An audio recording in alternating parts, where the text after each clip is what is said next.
Everyone, welcome to our channel Nursery to Varsity. We are introducing a new playlist that is data ingestion and transformation. So let's get started and see what we're gonna learn in this new playlist. So the agenda of this tutorial is to understand what is actual data and what the purpose it's going to serve. We will see some real use case and also see the what is event and stream processing. Also, what are the enterprise challenges are there and what are the solutions are available. In that way, we will learn what the actual problem and what are the technology and tools are available to solve that problem. We'll see how we can ingest the data from one source and how we can transform the data for actual use case.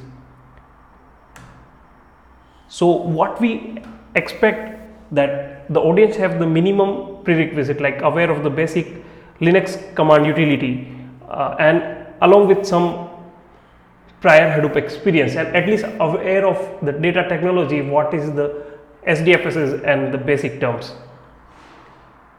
So guys, please tune into this new playlist and we'll explore this data world. Thank you.